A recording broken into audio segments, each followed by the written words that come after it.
건강한 교회는 모여서 드리는 예배, 또 성도의 교제가 참 좋습니다.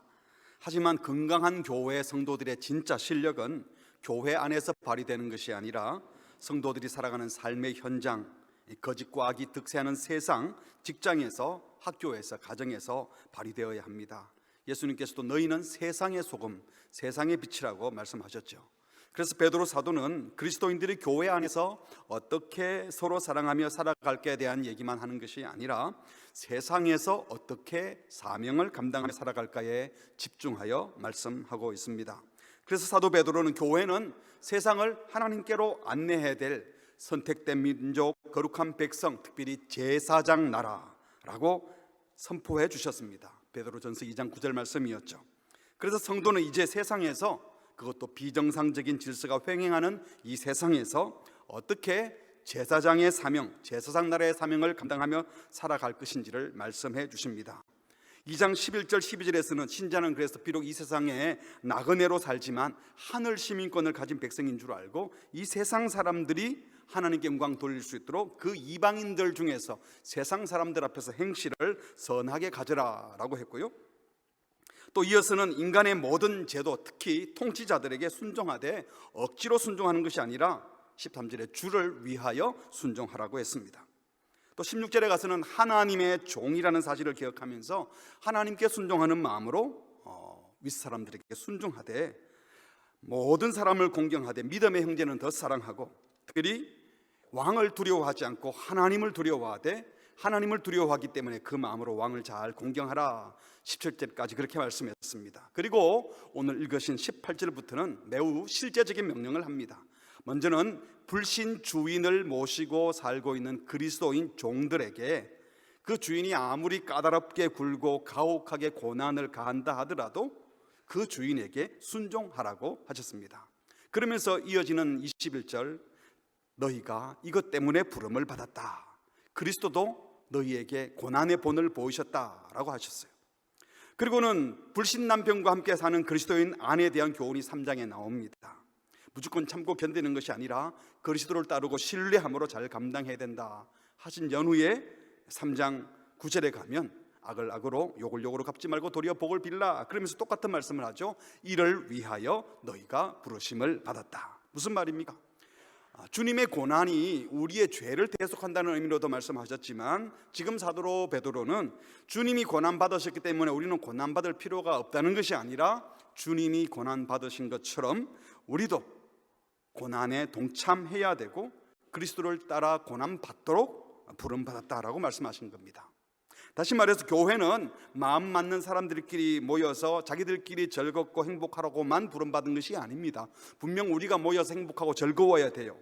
하지만 주님은 우리와 전혀 다른 삶을 살고 있는 이 세상, 불의가 득세하고 돈과 권력이 신이 되고 돈 없고 힘 없으면 밟히는 세상, 소위 갑질하는 상사들로 인해서 몸과 마음이 상할 수밖에 없는 그런 세상에서 신자로 살아내라고 부르셨다는 것입니다. 세상에 나가면 우리가 예배 잘 드린다고 칭찬하지 않습니다. 일도 못하면서 교회만 간다고, 교회 가면 돈이 나오냐 밥이 나오냐 하면서 비아냥거립니다. 우리 자존심 상하게 합니다. 우리 자신도 돈 때문에 비굴해지지 않고 싶은데, 멋진 척하고 싶은데 실제로 멋지지도 않고 주눅이 든 모습대로 살 때가 얼마나 많습니까? 이런 세상에서, 특별히 이런 직장과 가정에서 그리스도인들은 진실로 어떻게 살아야 할까요? 오늘 먼저 만나게 되는 말씀은 주인집에서 사환으로 일하고 있던 그리스도인들, 특히 까다로운 주인을 만나서 고생하는, 요즘 말로 하면 소위 갑질하는 상사 밑에서 종의 신분으로 있던 그리스도인들에게 주신 말씀입니다. 우리에게 주신 말씀 다시 한번 귀 기울이는 마음으로 같이 읽겠습니다. 다시 한번 읽습니다. 시작. 사환들아, 범사에 두려워함으로 주인들에게 순종하되 선하고 관용하는 자들에게만 아니라 또한 까다로운 자들에게도 그리하라. 부당하게 고난을 받아도 하나님을 생각함으로 슬픔을 참으면 이는 아름다우나 죄가 있어 매를 맞고 참으면 무슨 칭찬이 있으리요. 그러나 선을 행함으로 고난을 받고 참으면 이는 하나님 앞에 아름다우니라. 한마디로 주인에게 순종해라. 부당한 고난을 받아도 참아라. 선을 행하다가 고난 받더라도 참아라. 갑질하는 주인 앞에서도 잘 순종해라. 그것이 하나님 앞에 아름답다. 여러분, 이 말씀을 읽으시면서 금방 동감이 되고 그래, 그렇게 살아야 되겠다 이렇게 결심이 쓰십니까? 힘도 없으면 괜히 덤벼들다가 다치지 말고 조용히 고난받고 견디다가 천국 가면 되니까 조용히 살아, 이런 말씀입니까? 무슨 말씀일까요? 오늘은 특별히 18절 말씀을 중심으로 살펴보려고 합니다. 먼저 이 말씀을 누구에게 명령하고 있느냐 하는 겁니다. 누구에게? 사환들아. 오이케타이라는 단어를 썼는데요, 헬라어에서 지비를 가리킨 단어가 오이코스입니다. 지비 오이코스인데 오이코스에서 나온 단어는 오이케타이. 사환들은 이 로마 사회에서 한 집안에 살면서 주인과 주인의 가족을 위해서 일하는 집안 하인이나 종을 가리켜요. 일반적으로 둘로스, 우리가 많이 듣는 이 종, 노예는 둘로스라는 단어를 쓰는데 베드로 사도는 일부러 로마 사회에서 그 집안에서 종으로 있는 로마 사회의 종들을 생각하므로 이 오이케타이라는 단어를 썼어요.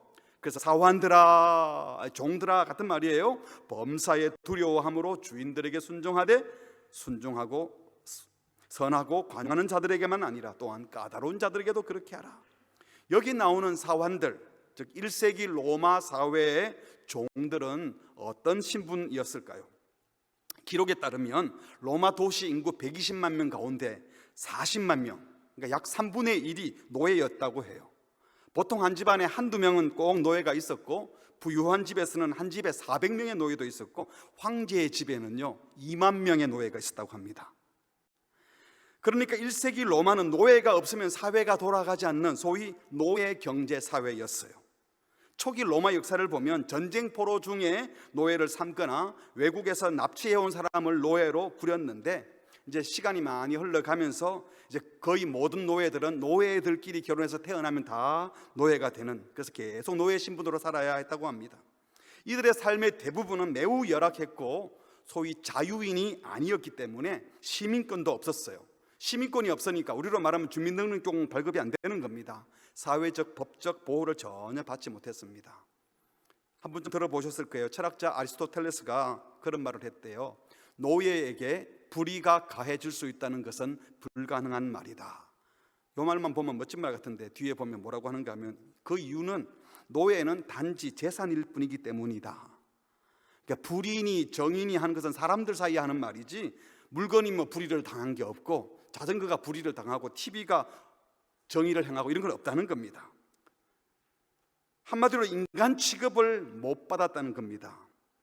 하지만 대부분이 막노동자였던 미국의 그 노예들과는 달리 로마 시대의 노예들 중에는요, 노예들이 하도 많으니까 그 중에 관리자, 감독자도 있었고 다양한 전문직도 있었답니다. 의사, 간호사, 교사, 음악가. 지금은 고급스러운 직책인지 모르지만 당시는 이 노예들이 다 그런 일을 했어요. 숙련된 기술자도 있었고요. 어떤 경우는 종이지만 학식과 인격을 갖춘 자가 되어서 주인의 자녀들을 가리키는 선생도 있었습니다. 또 가정일 전체를 책임지는 가정총무 같은 역할도 했고요.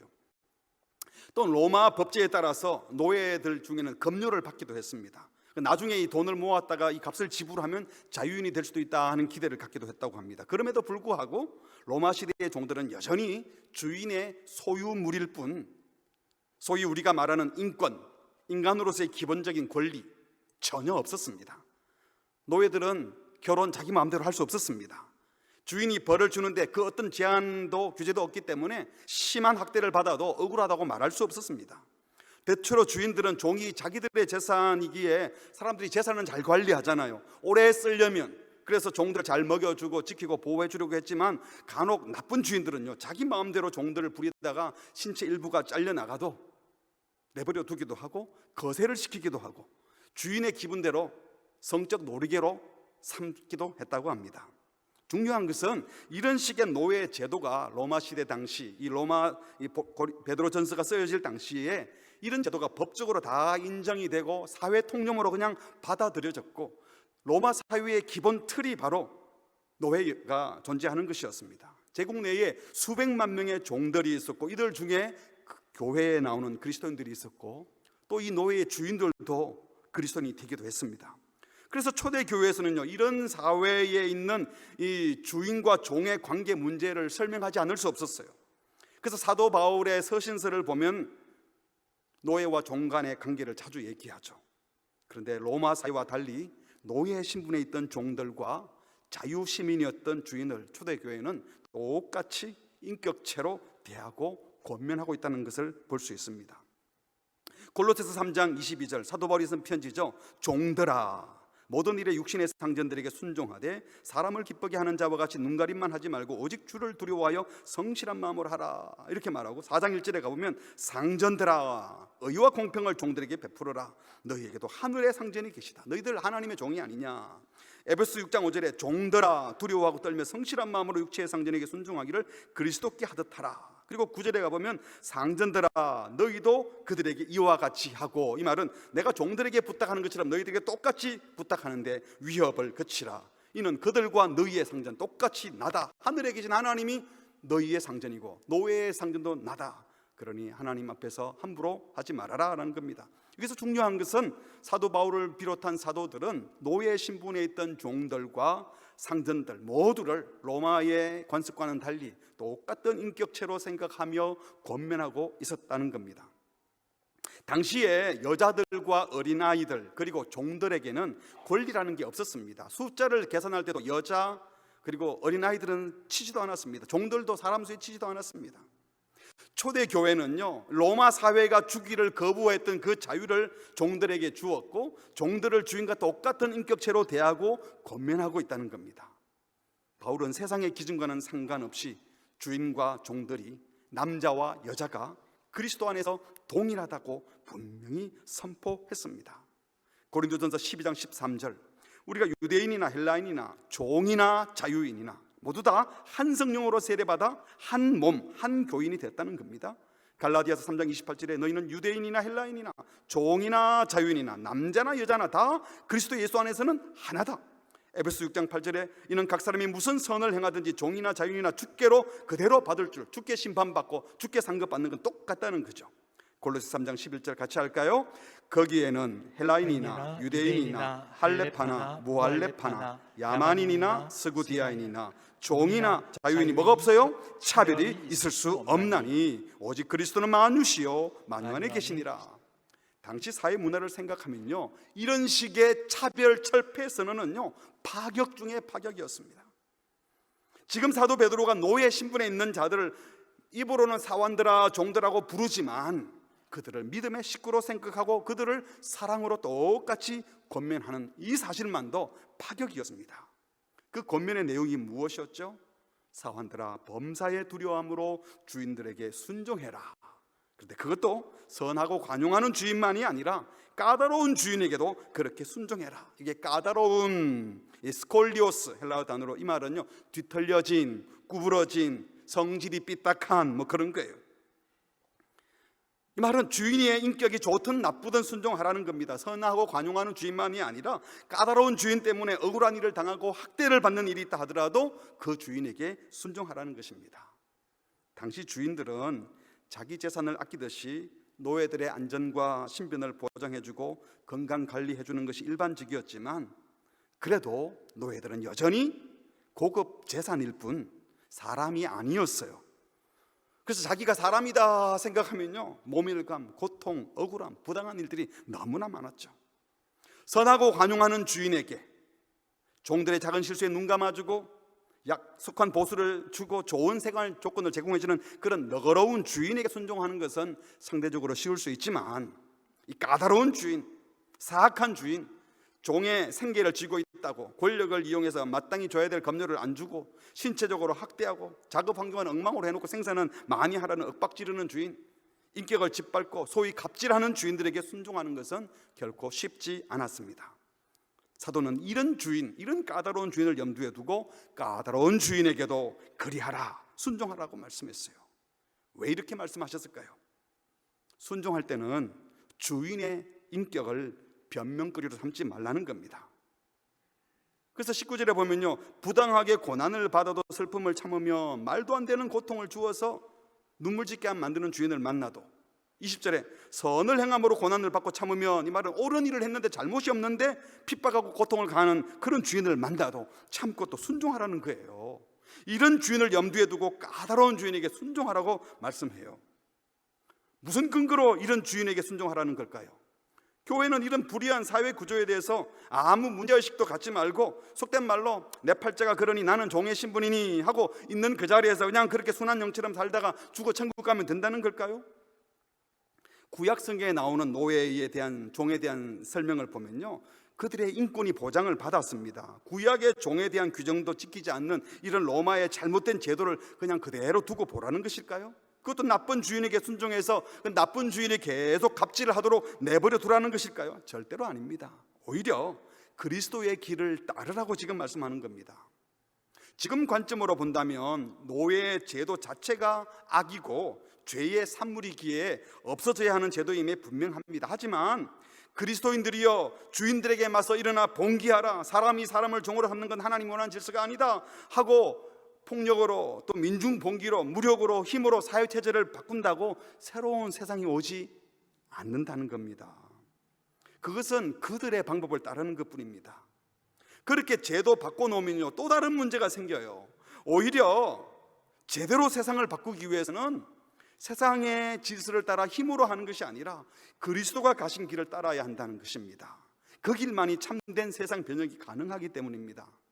교회는 적극적으로 사회 제도 변혁 이루어내어야 합니다. 하지만 분노함을 기제로 민중 봉기를 자극하고 반항을 부추기고 무력으로 로마 제국이 이루어졌는데 칼과 창으로 로마 제국을 만들었잖아요.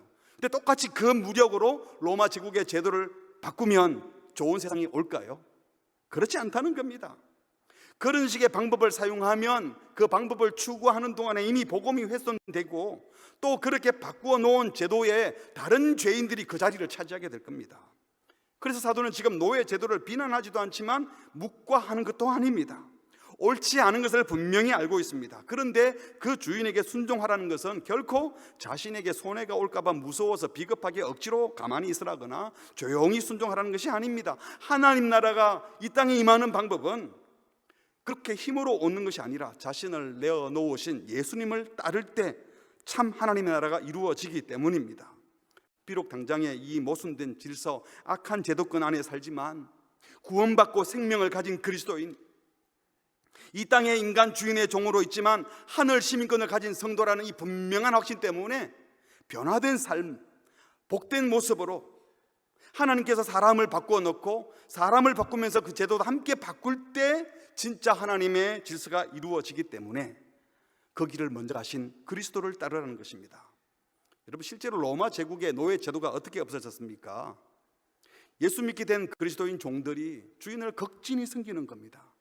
감동받은 주인이 제가 왜 저러지 하고 그 교회를 따라 나가게 되고, 복음을 들은 주인들이 내가 더 이상 이 노예들을 내가 데리고 있을 수 없다 하고 해방시켜주기 시작하면서 여기저기서 물꼬가 트이기 시작하고 이 물길과 함께 노예가 해방되었던 겁니다. 미국에도 노예 해방이 무슨 스트라이크하고 노예 해방 운동에서 된 것이 아니에요.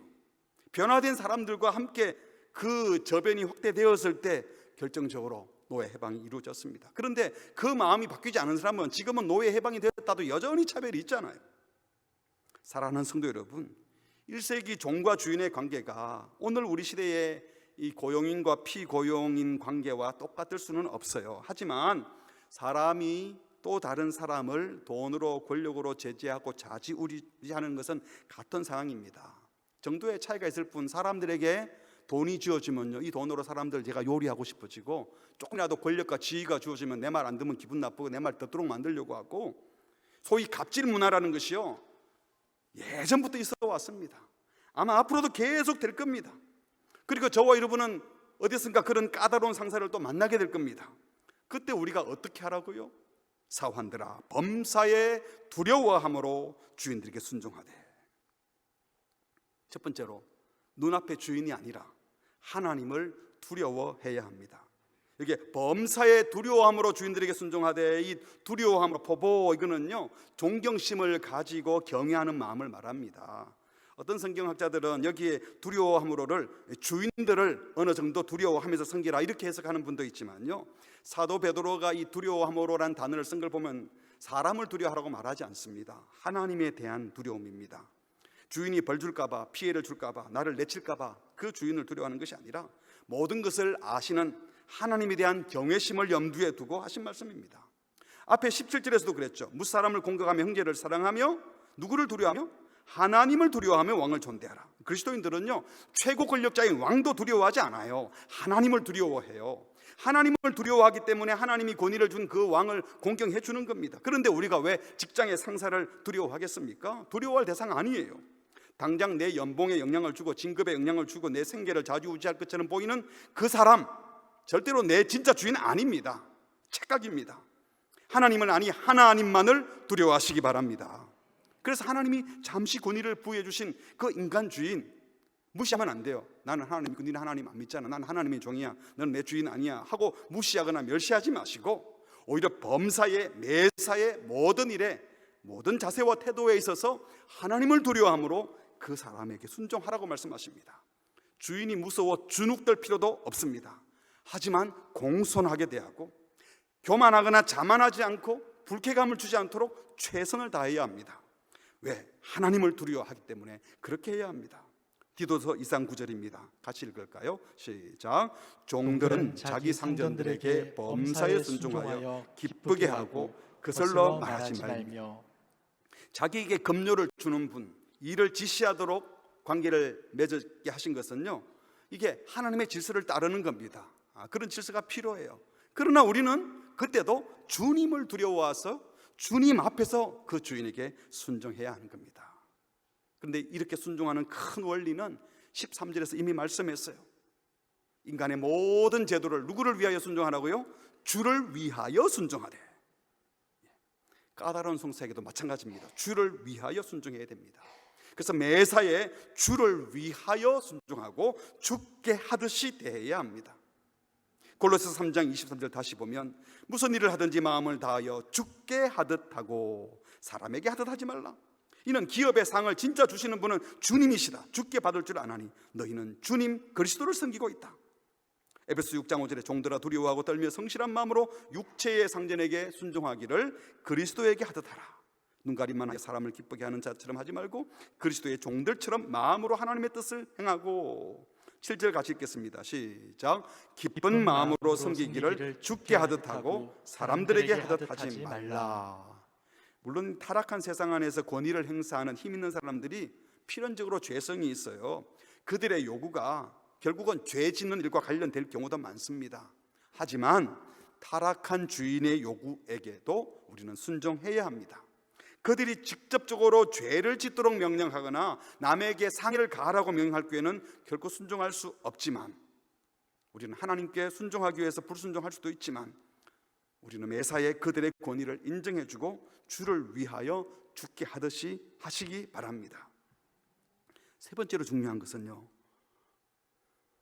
우리는 복음 안에서 자유한 하나님의 종임을 잊지 말아야 됩니다. 비록 내가 종이라도 내가 자유자라는 거예요. 사회적 신분이 종일지 모르지만 16절 말씀, 너희는 자유가 있으나, 여기 너희는 종들에게도 해당하는 말이에요. 모든 그리스도인은 내가 지금 노예의 신분이든 주인의 신분이든 성도는 자유인입니다. 근데 그 자유로 악을 가리는 데 쓰지 말고 오직 누구의 종과 같이? 하나님의 종과 같이 하라. 우리는 궁극적으로 하나님의 종이지 그 상사의 종이 아니기 때문입니다. 현실적으로 그 밑에서 월급을 받고 일하고 있는 종이지만 신자의 실체적 정체성은 하나님의 종입니다. 어쩌면 우리에게 갑질하고 생떼를 쓰고 자기밖에 모르고 아나무인인 상사, 말도 안 되는 짓거리로 사람을 윽박지르고 비인간적인 대우를 하는 그 사람을 볼 때 사실 그 영혼이 불쌍한 사람이에요. 그 주인이 죄의 종이 되어 있어요. 뭔가에 눌려 있어요. 그래서 화를 내고 딴짓을 하는 겁니다. 그 영혼이 죄에서 해방되어야 할 자이고, 오히려 우리들은 그들을 불쌍히 여길, 비록 사회적 신분은 종일지 모르지만 우리가 진짜 자유자라는 사실을 기억해야 한다는 겁니다.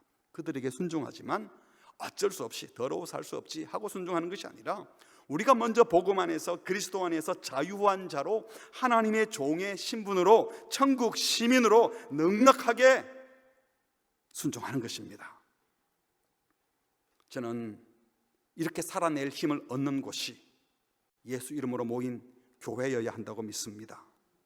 세상에는 어쩌면 불신 상사들에게 고통을 당하고 무시를 당하고 차별을 입다가도 교회 공동체에 들어와서는 내 신분이 얼마나 복된 신분인지, 내가 얼마나 존귀한 존재인지 확인하고 경험하는 곳이 되고, 이 은혜를 입은 다음에 다시 세상에 나가서 우리는 자유한 하나님의 종이라는 사실을 증거해야 된다는 겁니다. 초대교회 성찬식에 참여했던 노예들을 한번 생각해 보세요. 집에서는 노예로 있고 시중만 들었는데 예배당에 왔더니 똑같이 성찬을 펼쳐놓고 종과 주인이, 노예와 상전이 함께 떡을 나누고 함께 찬양하고 함께 기도하면서 우리가 같이 하나님의 자녀임을 찬양하는 것 얼마나 복되겠습니까? 우리 노예들도 똑같이 성부 하나님의 선택을 입었고 성자 예수 보혈의 피로 구속받았고 성령 하나님이 도와주시는 존귀한 존재라는 사실을 교회 안에서 경험하고 우리가 참된 자유라는 것을 경험했을 겁니다. 주님이 부르시는 그 순간까지 어떤 환난과 고난이 닥쳐와도 하나님의 보호하심을 받게 된다는 것을 믿고 있었습니다. 그들의 진짜 주인이신 하나님 앞에서 하나님이 칭찬과 영광을 얻게 할 것을 믿었기 때문에 비록 이 사회에서는 종들이라고 불리고 억울한 일이 있고 욕을 먹고 힘든 일이 생긴다 할지라도 나는 궁극적으로 하나님의 종이고 자유한 천국 시민이고 하나님이 내게 상 주시고 복 주실 것이야 하는 그 믿음이 있었기 때문에 넉넉하게 살 수 있었다는 것입니다. 바라기는 우리 교회도 세상에서 지치고 힘들었다가 차별받고 외롭고 힘들다가도 예배 공동체에 들어와서 다락방에서 전도회에서 봉사팀에서 만나다가 여기는 아무 차별이 없구나, 우리 모두가 존귀한 하나님의 자녀이구나, 나는 하나님의 종이지 세상 인간의 종이 아니구나 하는 것을 확인하고 경험하고 힘을 얻게 되고, 그리고 다시 세상으로 갈 때는 파송받는 그리스도의 증인으로 간다는 겁니다. 당시 노예들이 성찬식을 마치고 다시 자기 집으로 돌아갈 때에 파송받은 그리스도의 증인으로 하나님의 종이라는 사명감을 갖고 갔을 겁니다. 아직 참된 자유를 몰라서 죄의 종이 되어서 참 탐심에 쩔어서 자기를 학대하는 주인을 오히려 불쌍히 여기면서 주님, 저 영혼을 불쌍히 여기시고 저에게도 참된 자유를 알게 해주십시오 하면서 그를 건실히 섬겼을 것입니다. 너무 까다로운 주인을 만나서 너무 가혹한 일을 경험하고 하면요, 아무리 신앙이 깊어도 마음이 상하고 힘이 들고 눈물이 날 수도 있을 겁니다. 하지만 그 순간에 다시 십자가에 달리신 예수님을 생각합니다. 복음 안에서 얻게 된 자유를 생각합니다. 자기를 학대하며 화난 사람보다 그래서 예수님을 생각하니까 너무 불쌍하다 해서 화를 내는 사람, 가진 자가 더 윽박지르는 사람이 화를 내고 있고 비난을 받고 있는 종이 평온을 유지하며 섬기는 겁니다. 주인이 이상하게 생각하는 거죠. 분명 내 부하인데 내가 화를 내면 저 정도면 인상 쓰고 힘들어해야 되는데 상사인 나보다 더 넉넉한 이유가 도대체 뭔가? 그렇다고 보니까 건방진 것 같지도 않고 잘난 척 하지도 않고 겸손하고 성실한데 도대체 뭐가 저런 품격을 갖게 했을까? 이것이 바로 예수님을 따르는 성도의 모습이어야 합니다. 하나님의 아들이시면서 사람의 몸으로 오셔서 종으로 섬기다가 결국은 십자가에 처참하게 죽으셨지만 그분이 저와 여러분에게 참된 자유를 주셨던 것처럼 지금 우리 그리스도인들이 하나님의 종이라는 분명한 자부심과 확신을 가지고 살아간다면 우리의 종된 삶이 결국 까다로운 상사를 참된 자유로 안내할 것입니다. 그 상사가 안 바뀐다 할지라도 최소한 그렇게 사는 나 자신에게 기쁨이 있고 그것을 지켜보는 다른 사람들이 도대체 저 사람은 무슨 생각이 있길래 저 상황에서도 사랑하기를 쉬지 않고 섬기기를 쉬지 않고 평안을 유지할 수 있을까? 그들을 놀라게 하여 결국 우리 속에 있는 참된 자유, 그 자유의 이유인 예수 그리스도를 보여주는 참된 종이 될 것입니다. 디모데전서 6장 1절에 무릇 멍에 아래 있는 종들은 자기 상전들을 범사에 마땅히 공경할 자로 알지니 이는 하나님의 이름과 교훈으로 비방을 받지 않게 하려 함이니라. 반대로 말하면 이는 하나님의 이름과 교훈이 빛나게 하려 함이라. 자기 상전들에게, 까다로운 상전들에게도 잘 범사에 섬길 때 그것 때문에 주의 복음의 빛이 드러난다는 것입니다. 말씀을 맺겠습니다. 까다로운 주인에게도 순종하라. 부당하게 고난을 받아도 참으라는 것이 악과 야바라는 것일까요? 괜히 덤벼들다가 내부 고발자가 되면 반역자로 찍혀 고생할 수도 있으니 악한 자들의 부당함에 저항하지 말고 그냥 그러려니 하고 포기하고 살라는 것일까요? 아닙니다. 사도가 지금 악한 주인들에게 회개를 촉구하지 않고 사환들에게 순종하라고 하는 것은 첫 번째로 세상을 변혁시키는 진짜 주체는 힘 있는, 가진, 권력 있는 그 주인들이 아니라, 악한 주인이 아니라 억울함에도 불구하고 끝까지 섬기는 사환들, 종들이라는 것입니다. 종의 삶을 사셨던 예수님이 세상을 바꾸어 놓으셨듯이 지금 종으로 고통당하는 그들, 차별받고 무시받는 그들이 그 상황 속에서도 당당하게 우리는 하나님의 택한 족속이요 거룩한 민족이요 제사장 나라다 확신을 갖고 살아가면 제사장의 삶을 살아내는 그들이 진짜 변혁을 일으킨다는 것입니다. 그리고 제사장직을 제대로 수행할 수 있는 쪽은요, 힘 있는 주인, 세상의 권력을 가지고 그들이 세상을 변혁시키는 것이 아니라 오히려 불의한 일을 당하고 약자라고 핍박을 받고 있는 노예들, 그들이 세상을 바꿀 수 있다는 겁니다. 지금 불의를 저지르는 주인들을 심판하고 벌하면 좋은 세상이 올까요? 그 사람들 제거하고 나면 다른 사람이 그게 또 올라갑니다. 오히려 억울한 일을 당한 약자인 종들이 참아내고 순종하고 평화를 유지하고 그러면서도 하나님의 뜻을 수행할 때 오히려 이 세상에 진짜 변화가 온다는 것입니다. 여러분 가만히 생각해 보세요. 인류 역사상 가장 부당하고 가장 악하고 가장 불의한 일이 무엇이었겠습니까? 아무 죄도 없으신 하나님의 아들 예수님이 죄인들의 손에 못 박혀 십자가에 죽은 사건, 이것이 가장 불의한 사건 아닙니까? 그런데 예수님이 어떻게 하셨습니까? 끝까지 종의 걸음을 걸으셨습니다. 폭력을 가하는 자들, 악한 자들을 제거하신 것이 아니라 그들 손에 붙잡혀 죽으셨습니다. 망했습니까? 아닙니다. 그렇게 하여 세상을 구원하셨습니다. 주님은 지금 저와 여러분에게, 우리 교회에게 그 길을 걸어가라고 말씀하십니다. 로마 제국을 만든 그 칼과 창의 힘의 방식으로, 무기로, 무력으로, 군대의 힘으로 잘못된 힘을 제거하려 하지 말고 힘을 내려놓고 사랑하고 섬길 때, 주님을 생각하며 섬길 때 모두가 행복해지기 때문입니다. 그리스도를 따르시기를 바랍니다.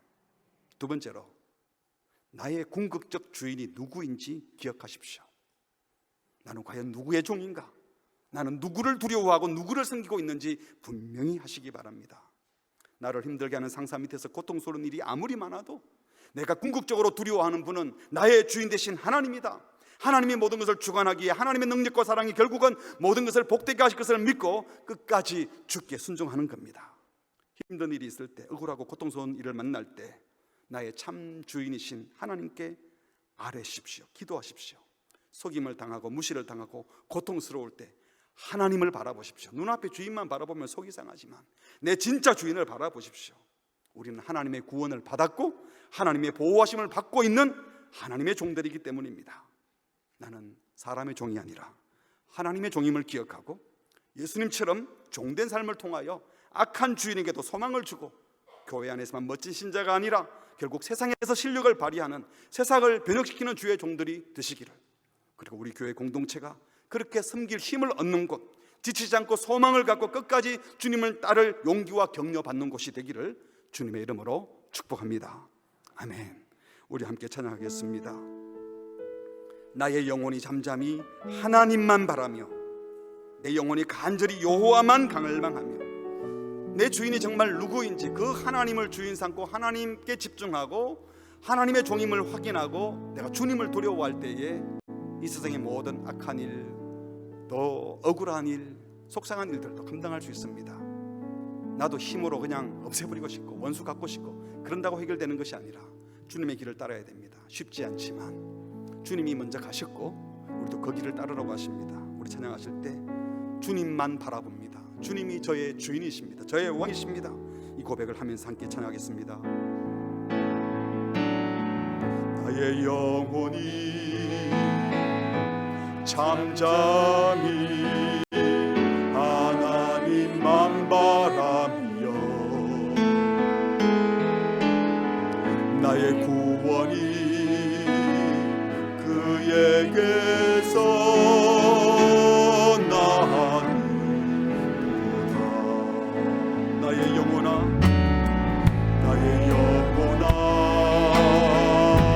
잠잠히 하나님만 바라라. 나의 소망이 저에게서 나는도다. 오직 주만이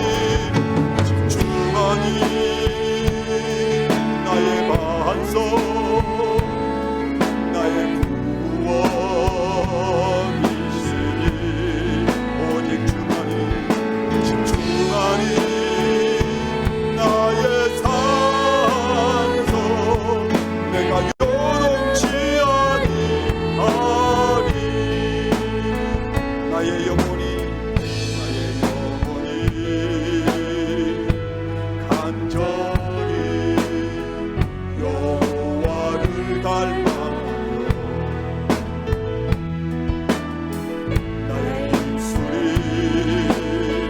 여호와를 찬양. 나의 영혼이 즐거이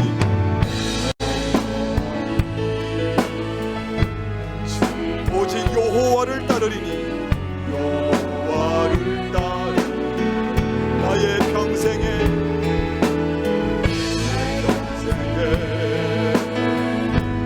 여호와를 송축하리 오직 주만이 나의 반석 나의 반석 나의 구원 예수 오직 주만이 나의 산성 내가 여념치 아니하리 나의 구원 나의 것 오직 하나님께 있으니 하나님께 있으니 내 힘의 반석과 피난처 되시네 오직 주만이 나의 반석 나의 구원이시니 오직 주만이 나의 산성 내가 여념치 아니하리. 우리 같이 기도하겠습니다. 우리를 움직이는 힘은 예수님이어야 되는데 인류 역사상 그렇지 않은 적이 없습니다. 항상 조금만 힘이 주어지면 그 힘으로 남을 제압하려고 하고 돈 좀 있으면 권력 조금 있으면 조금 이름 올라가면 내 마음대로 누군가를 부리면서 즐기려고 하는 이 권력욕 남을 지배하려는 욕심들이 우리 속에 다 있는 거예요. 그러면서도 우리가 누군가에게 억압을 당하거나 누군가가 나한테 갑질한다 그러면 또 못 참는 겁니다. 우리는 근본적으로 종으로 섬기는 자들이 아니고 섬김 받으려는 마음이 똘똘 뭉쳐져 있는 죄인들이기 때문입니다. 이 세상에는 계속 그런 일이 있을 겁니다. 앞으로도 계속 그런 일이 벌어질 거예요. 정도의 차이가 있을 뿐 우리가 먼저 섬기려고 해야 하고 예수님의 길을 따르겠다고 작정하지 않으면 우리 맨날 억울하고 맨날 속상하고 왜 내가 이래야 되나 이런 마음으로 억울함으로 살 겁니다. 이 시간 기도하실 때 정말 이 세상을 바꾸는 것은 더 많은 힘을 갖는 것이 아니고 무력을 갖는 것이 아니고 돈을 갖는 것이 아니라 예수님이 가신 길을 따라가는 것입니다. 어렵고 힘이 들지만 이 시간 기도합시다. 주님, 섬길 힘을 주시옵소서. 주님처럼 종된 힘을 주시옵소서. 내 궁극적 주인이 누구인지, 내가 누구의 종인지, 내가 누구를 무엇을 두려워하는지, 내가 누구를 섬기고 있는지 분명하게 해달라고 주님 이 은혜를 주시옵소서. 우리 교회가 세상에 지치다가도 공동체에 들어와서는 힘을 얻고 대접받고 인정받고 격려받는 곳이 될 수 있도록 주여 우리 공동체에 그런 은혜를 주시옵소서. 그건 회사에서만 적용되는 것이 아니에요. 남편과 아내 사이에도, 부모와 자녀 사이에도. 내가 오래 교회 다녔다고, 내가 나이 많다고, 내가 많은 게 많다고 조금만 더 많이 있으면 누군가를 갖고 제압하려는데 주님 이 마음을 다 내려놓게 하시고 더 잘 들어주고 잘 섬기는 자, 종이 되게 하여 주시옵소서. 우리 합심으로 같이 기도하시겠습니다. 하나님 아버지, 그 말씀 주셔서 힘으로 제압하려고 누군가를 누리려고 하는 하나님의 종이 되고 누구를 두려워하는 누가 세상에 주체이고 하나님이 알게 하여 주시옵소서. 이 확신을 갖고 살게 하여 주시옵소서. 동전 승리에 자기 가는 것을 기뻐하게 하시고 주님이 가신 거기를 우리도 함께 걸어갈 수 있도록 도와주시옵소서. 세상을 대적하는 주체는 하나님 대단히 힘을 그리스도를 따르는 종인 것을 믿습니다. 나의 궁극적인 부분이 기억하고 내가 누구를 두려워하고 누구를 섬기는 것이 주님을 따르는 종이 되게 하여 주시옵소서. 교회의 공동체를 통하여 힘을 얻고 진리하고 소망을 품고 그들을 영광으로 격려받는 것이 되게 하여 주시옵소서.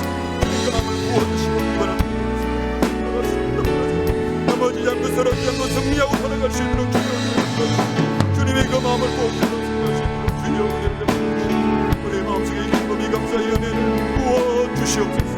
인도하여 주시옵소서.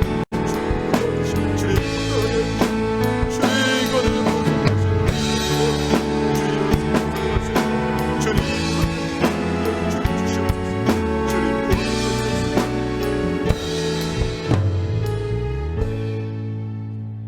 하나님 아버지, 하늘 보좌 버리시고 이 땅에 내려오셔서 종의 섬김을 살다가 죄인들의 손에 못 박혀 죽여심으로 우리를 죄에서 건져내시고 새로운 세상의 질서를 만들어주신 주님을 찬양합니다.